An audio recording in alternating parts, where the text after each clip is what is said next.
Have you been struggling to gain muscle? Meal prep is one of the best ways to organize your diet. You can hold yourself accountable to achieve muscle gains faster.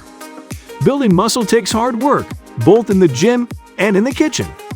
To gain muscle mass requires a combination of strength training and cardio exercises alongside a healthy and balanced diet. Protein can particularly help in the process. Nowadays, the young generation always recommends choosing real food over supplements.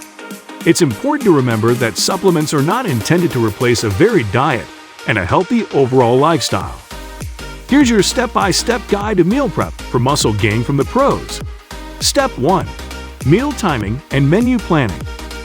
Understanding what foods to eat and when can be a major determinant of your success in gaining lean mass.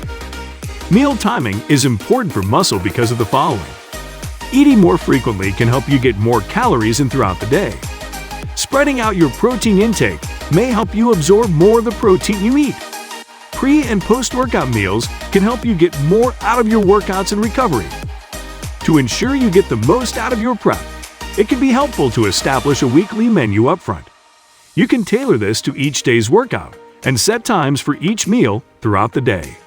Start with recipes so that you know the macros for your meals up front and can build a menu based on your nutrition needs. Then grab a weekly calendar and write out all of your meals for each day and time throughout the day. You can also note the type of training for that day, as well as what time you work out. Make a note of all the ingredients needed for your week's recipes to build out your shopping list. Don't forget to include snacks, beverages, and desserts. You can even schedule a planned cheat meal. Step 2. Cooking. Meal prep requires some level of cooking, and there isn't any way around this. Here are some tips for getting the most out of your time in the kitchen.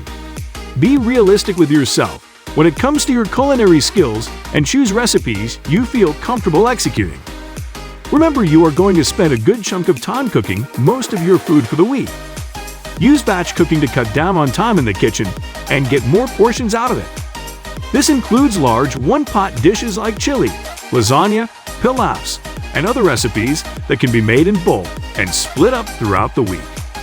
Cook similar foods at once and change up the flavors with different seasonings and sauces, such as adding all of your proteins and veggies to one sheet pan, coating with your different seasonings, and cooking together. Reuse simple sides like mashed sweet potatoes, rice, and salad for more than one meal. Step 3. Food portioning and tracking intake. It is also good practice to track your daily intake using a food tracking app. This way, you get an accurate calculation for how many macros and calories you are consuming each day and on average each week. It is also helpful to account for any unexpected foods that creep into your diet, which is almost guaranteed to happen. There are also negatives to meal prepping, but for many people, they'll be outnumbered by the positives. First and foremost, you're saving on time. You also got all of your planning out of the way in one go as well, and that time quickly adds up. All of this careful preparation leaves you free to put your feet up at the end of the day or spend your evening time doing whatever you like to do to unwind. By far the biggest problem with meal prepping is that you're committing, with most plans, to eating the same thing each day throughout the week. If you're the kind of person who takes comfort in a tasty meal at the end of a hard day's work, you might feel a little weary by the time you tuck into the third portion of it. In particular, dietary protein is important for building and maintaining muscle mass. If you're ready to dive into the world of meal prepping, stay with Health Coach until the next video.